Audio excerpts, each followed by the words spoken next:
മെറീന മാത്യു. ഞാൻ കാഞ്ഞിരപ്പള്ളിയിൽ നിന്ന് വരുന്നു. 2023 ഏപ്രിൽ 4-ാം തീയതി ഞാനിവിടെ വന്ന് ആദ്യമായി ഉടമ്പടി എടുത്തു. അതിനുശേഷം 3 മാസത്തിനുള്ളിൽ ഉടമ്പടി പുതുക്കി. അങ്ങനെ 2 പ്രാവശ്യമാണ് ഞാൻ ഉടമ്പടി എടുത്തിട്ടുള്ളത്. എനിക്ക് എൻ്റെ ബ്രെയിനിൽ ബ്ലഡ് ക്ലോട്ട് ചെയ്യുകയാണ്. അതുപോലെ തന്നെ എൻ്റെ ബ്രെയിനിനകത്തുള്ള എല്ലാ ഞരമ്പുകളും ഡാമേജാണ്. അതിനോടൊപ്പം ബ്രെയിനിലുള്ള എല്ലാ പാർട്ടുകളും കവർ ചെയ്ത് ഒരു ചെറിയ പാട പോലൊരു സംഭവമുണ്ട്. ഡോക്ടേഴ്സ് നമ്മളോട് പറയുമ്പോൾ സത്യത്തിൽ നമുക്കത് ശരിക്കും മനസ്സിലാകത്ത പോലുമില്ല. അങ്ങനെയുള്ളൊരു സംഭവങ്ങളാണ് തലച്ചോറിൽ നടന്നുകൊണ്ടിരിക്കുന്നത്. സത്യം പറഞ്ഞാൽ തലയിലൊന്നുമില്ല, അതാണ് വാസ്തവം. അപ്പോൾ ഞാൻ 2ാമത്തെ ഉടമ്പടി പുതുക്കാൻ വന്നപ്പോൾ എനിക്ക് ജോസഫ് അച്ഛനെ കാണാൻ സാധിച്ചു. അച്ഛൻ തലയിൽ കൈവച്ച് പ്രാർത്ഥിച്ചു. അപ്പോൾ ഞാൻ കേരളത്തിലെ ഒട്ടുമിക്ക സ്ഥലങ്ങളിലുള്ള, ഞാൻ കാഞ്ഞിരപ്പള്ളിക്കാരിയാണ്, കോട്ടയമാണ് നമുക്ക് ഹോസ്പിറ്റൽ വരുന്നത്. കാരിത്താസ്, മാത, അങ്ങനെ തുടങ്ങി എല്ലാ ഫേമസ് ഹോസ്പിറ്റലുകളിലെയും നിങ്ങൾക്കെല്ലാവർക്കും അറിയാൻ പറ്റുന്ന ഒരുവിധപ്പെട്ട എല്ലാ ന്യൂറോ സർജന്മാർ, ന്യൂറോ ഡോക്ടേഴ്സ്, ഒരുവിധം കേരളത്തിലെ തന്നെ എല്ലാ ഡോക്ടർമാരെയും കണ്ടു. ലാസ്റ്റ് ന്യൂറോയുടെ തന്നെ വീനസ് ത്രോംബോസിസ് എന്നാണ് ഇതിൻ്റെ ആദ്യഘട്ടത്തിൽ അസുഖം കണ്ടുപിടിച്ചത്. അതിൽ തിസീസ് എടുത്തൊരു ഡോക്ടർ എന്നെ ട്രിവാൻഡ്രം ശ്രീചിത്ര മെഡിക്കൽ കോളേജിൽ, അതാണ് നമുക്ക് കേരളത്തിലെ ഏറ്റവും ബെറ്ററായിട്ടുള്ള ട്രീറ്റ്മെൻറ്റ് കിട്ടുന്നത്, ന്യൂറോയ്ക്ക് ഹോസ്പിറ്റലിലേക്ക് പറഞ്ഞയച്ചു. ഇപ്പോൾ ഞാൻ അവിടുത്തെ ട്രീറ്റ്മെൻറ്റിലാണുള്ളത്. അവിടുത്തെ ട്രീറ്റ്മെൻറ്റിൽ നടന്നുകൊണ്ടിരിക്കുന്നു. അപ്പോൾ ആദ്യഘട്ടങ്ങളിൽ ഇത് കണ്ടുപിടിക്കാൻ പറ്റിയില്ല. 2ാം ഘട്ടത്തിലെ ഡോക്ടേഴ്സിനോട് പറഞ്ഞിരിക്കുന്നത് എപ്പോൾ വേണമെങ്കിലും, അത് ഇപ്പോൾ ഞാൻ പറഞ്ഞുകൊണ്ടിരിക്കുന്ന അവസരമെങ്കിൽ ആ അവസരം എനിക്ക് പാരലൈസ് വരാം, തളർന്നു പോകാം, അല്ലെങ്കിൽ എൻ്റെ കണ്ണിൻ്റെ കാഴ്ച നഷ്ടപ്പെടാം. എനിക്കൊരു 3 ദിവസം എൻ്റെ കണ്ണിൻ്റെ കാഴ്ച പൂർണ്ണമായും നഷ്ടപ്പെട്ടു പോയിട്ടുണ്ട്. അതിനുശേഷം പരിശുദ്ധ അമ്മയുടെ അനുഗ്രഹം കൊണ്ട് തന്നെ എനിക്ക് ആ കാഴ്ച തിരിച്ചു കിട്ടി. 3 ദിവസം എനിക്കൊന്നും ഒന്നും കാണാൻ പറ്റാതെ വന്നിട്ടുണ്ട്. അല്ലെങ്കിൽ മരിച്ചു പോകാം, എപ്പം വേണമെങ്കിലും മരിച്ചു പോകാം. ചിലപ്പോൾ നമ്മളിങ്ങനെ വണ്ടിയിൽ വരുമ്പോഴായിരിക്കും, അല്ലെങ്കിൽ ഉറങ്ങുമ്പോഴായിരിക്കും, അല്ലെങ്കിൽ സംസാരിച്ചുകൊണ്ടിരിക്കുമ്പോഴായിരിക്കും, അല്ലെങ്കിൽ ഫുഡ് കഴിക്കുമ്പോഴായിരിക്കും. അത് എപ്പോഴെന്നുള്ളത് നമുക്ക് പറയാൻ പറ്റത്തില്ല. എപ്പം വേണമെങ്കിലും മരിച്ചു. അതിപ്പം എല്ലാവരും മരിക്കും. പക്ഷേ ഇങ്ങനെ ഒരു വ്യക്തിയോട് പറഞ്ഞു വിടുക എന്ന് പറയുമ്പോൾ നമ്മളെ സപ്പോർട്ട് ചെയ്ത് നിൽക്കുന്ന വ്യക്തി, കേൾക്കുന്നവൻ കുറച്ച് കഴിയുമ്പോൾ അതിനോട് യോജിക്കും. പക്ഷെങ്കിൽ നമ്മളെ സപ്പോർട്ട് ചെയ്ത് നിൽക്കുന്നവർക്കുണ്ടാകുന്ന ഒരു മാനസികാവസ്ഥയുണ്ട്.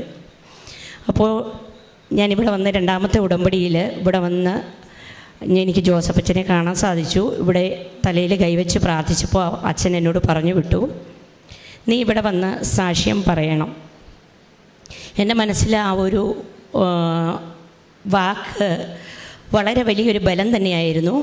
ഞാൻ എല്ലാ ദിവസവും, ഞാൻ സ്കൂൾ ടീച്ചറാണ്, എനിക്ക് 2 മക്കളുണ്ട്, എൻ്റെ ഹസ്ബൻഡുണ്ട്, ഹസ്ബൻഡും എംപ്ലോയിയാണ്. ഞങ്ങൾ രാവിലെ പോകുമ്പോൾ ഉടമ്പടി തൈലം എടുത്ത് നെറ്റിയിൽ കുരിശ് വരയ്ക്കും. എനിക്കൊരു 10-12,000 രൂപയുടെ മെഡിസിനുണ്ട്, അത് ഇന്നും ഉണ്ട്, അത് കഴിക്കുന്നുണ്ട്. അതിനോടൊപ്പം ഞാൻ വെഞ്ചരിച്ച് ഉപ്പ് കഴിക്കും.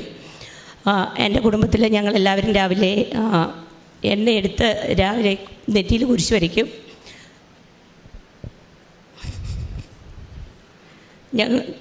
ഞാൻ എല്ലാ ദിവസവും ജോലിക്ക് പോകും. ഈ വർഷത്തിൽ ഞാനൊരു 10-15 ലീവ്, അത് മെഡിക്കൽ ആവശ്യത്തിന് മാത്രം എടുത്തിട്ടുണ്ട്.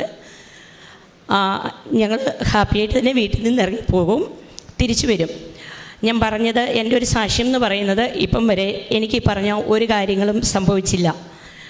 ഞാൻ പൂർണ്ണമായും വിശ്വസിക്കുന്നു. ഞാനെടുത്ത ഉടമ്പടിയുടെ ശക്തിയിൽ എൻ്റെ കുടുംബം, എനിക്ക് വീട്ടിൽ അമ്മച്ചിയുണ്ട്, ഹസ്ബൻഡിൻ്റെ അമ്മയുണ്ട്. ആ അമ്മച്ചി ഏറ്റവും ആദ്യം ഇവിടെ വന്നൊരു ഉടമ്പടി എടുത്തിട്ടുണ്ട്. അമ്മച്ചി പറഞ്ഞിട്ടാണ് ഞാനിവിടെ വരുന്നത്, എൻ്റെ മൈമ പറഞ്ഞിട്ടാണ് ഞാനിവിടെ വരുന്നത്, ഹസ്ബൻഡിൻ്റെ അമ്മ പറഞ്ഞിട്ടാണ് ഇവിടെ വരുന്നത്. പിന്നീട് ഞങ്ങൾ എല്ലാവരും കൂടെ ഒന്നിച്ചാണ് ഇവിടെ ആദ്യം വന്ന് ഉടമ്പടി എടുക്കുന്നത്. ഞങ്ങളുടെ കുടുംബം ഒന്നിച്ച്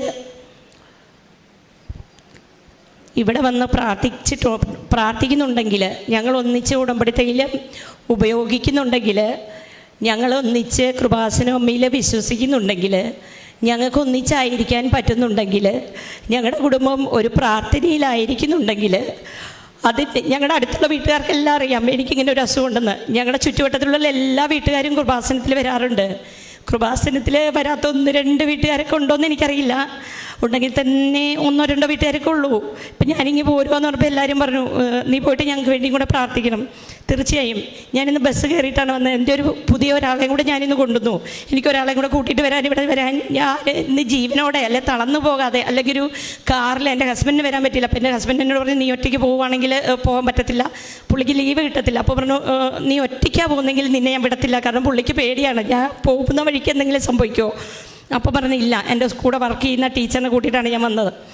അപ്പോൾ ഒരാളെയും കൂടി ഈ കൃപാസനത്തിൽ കൊണ്ടുവരാൻ എനിക്ക് പറ്റിയെങ്കിൽ പരിശുദ്ധ അമ്മയുടേത് കൃപാസനത്തിൽ ജോസഫച്ചന് അത് ഇദ്ദേഹത്തെ പോലുള്ള വൈദികരിലൂടെ യേശു സംസാരിക്കുന്നുണ്ടെങ്കിൽ അത് നമ്മളെപ്പോലെയുള്ള 1000 പേരുടെ അനുഗ്രഹമാണ്.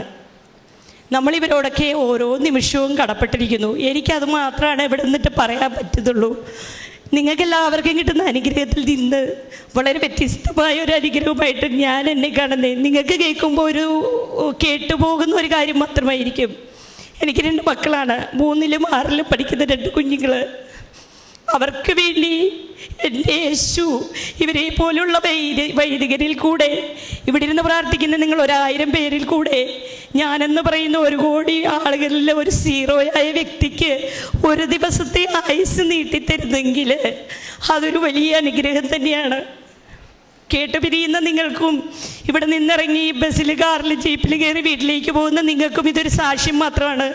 അല്ലേ 2-3 ദിവസത്തിൽ മറന്നു പോകുന്ന ഒരു കാര്യം മാത്രമാണ്. പക്ഷേ ഓരോ നിമിഷവും ഒരായുസ്, ഒരു ജീവന് വേണ്ടി ആഗ്രഹിക്കുന്ന, എനിക്ക് ജീവിക്കാൻ കൊതിയായിട്ടില്ല, എൻ്റെ കുടുംബത്തിന് വേണ്ടി ജീവിക്കാൻ ആഗ്രഹിക്കുന്ന എനിക്ക് ഇതൊരു വലിയ അനുഗ്രഹം തന്നെയാണ്. എനിക്ക് ഉടമ്പടിയിൽ പറഞ്ഞ കാര്യങ്ങളൊന്നും പാലിക്കാൻ പറ്റിയിട്ടില്ല. എല്ലാ ദിവസവും കുർബാനയ്ക്ക് പോകാൻ പറ്റിയിട്ടില്ല. ഞാനെന്ന് പറയുന്ന വ്യക്തിയിലുള്ള കാര്യങ്ങൾ മറ്റുള്ളവർക്ക് ചെയ്യാൻ പറ്റുന്ന കുഞ്ഞു കുഞ്ഞു അനുഗ്രഹങ്ങൾ ചെയ്തു കൊടുക്കാൻ മാത്രമേ പറ്റിയിട്ടുള്ളൂ. ഉടമ്പടിയിൽ മറ്റുള്ളവർ പറഞ്ഞ പോലെ എനിക്ക് ആർക്കും ഹോസ്പിറ്റലിൽ സന്ദർശിക്കാൻ പറ്റിയിട്ടില്ല. അതിൽ ഒപ്പിട്ട് പോയ ഒരു കാര്യം പോലും ചെയ്യാൻ പറ്റിയിട്ടില്ല. എൻ്റെ അവസ്ഥ ഇത്. 10-12,000 രൂപയുടെ മെഡിസിനാണ് ഞാൻ ഓരോ ദിവസവും ഓരോ മാസവും വാങ്ങുന്നത്. ഞങ്ങളുടെ തുച്ഛമായ വരുമാനത്തിൽ നിന്ന് ഒരു മാസം 12,000 രൂപ മാറുമ്പോൾ എൻ്റെ കുടുംബത്തിന് വരുന്ന ഒരുപാട് കാര്യങ്ങളുണ്ട്.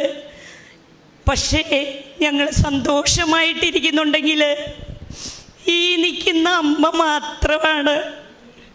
ഈ അമ്മ പരിശുദ്ധ കുമാരനിലൂടെ, വിശുദ്ധ കുർബാനയിലൂടെ, ഇവരെ പോലുള്ള വൈദികരുടെ പ്രാർത്ഥനയുടെ ശക്തിയിലൂടെ മേടിച്ചു തരുന്ന അനുഗ്രഹം. പ്രിയപ്പെട്ടവരെ, നിങ്ങളെല്ലാവരും ഇന്നിവിടെ ഇരുന്ന് കരഞ്ഞ് പ്രാർത്ഥിക്കുന്നുണ്ടെങ്കിൽ ഒരനുഗ്രഹമെങ്കിലും തമ്പുരാൻ നിങ്ങൾക്ക് തരാതെ പോകത്തില്ല. അതിൻ്റെ ഏറ്റവും വലിയ തെളിവാണ് ഞാൻ. എല്ലാവർക്കും ദൈവാനുഗ്രഹം ഉണ്ടാകട്ടെ എന്ന് പ്രാർത്ഥിക്കുന്നു. അമ്മയ്ക്കും തിരുക്കുമാരനും ഇവിടെ ശുശ്രൂഷ ചെയ്യുന്ന എല്ലാവർക്കും ആരോഗ്യ ആയുസ്സുണ്ടാകട്ടെ എന്നും, അച്ഛന്മാരൊക്കെ ഇത് നമ്മളെപ്പോലെയുള്ള കരഞ്ഞു വരുന്ന മക്കളൊക്കെ എല്ലാം തരാനുള്ള അനുഗ്രഹം ദൈവം കൊടുക്കട്ടെ എന്നും ഭാവിയായി ഞാനും പ്രാർത്ഥിക്കുന്നു. പരിശുദ്ധ അമ്മ നൽകിയ ഈ ഒരു വലിയൊരു ബോധ്യത്തിനും ഒരു ധൈര്യത്തിനും ഏറെ പ്രത്യേകിച്ച് ഇതിൻ്റെ സാഹചര്യങ്ങളെല്ലാം വളരെ വ്യക്തമായിട്ട് ടീച്ചറോട് പറയുന്നുണ്ട്. അപ്പം ദൈവത്തിൽ ആശ്രയിച്ചേറെ പ്രത്യേകിച്ച് അമ്മ കൂടെ നടക്കുന്നൊരു അനുഭവം ഉണ്ടായെന്നുള്ളതാണ് ഈ സാക്ഷ്യത്തിൻ്റെ ചുരുക്കം.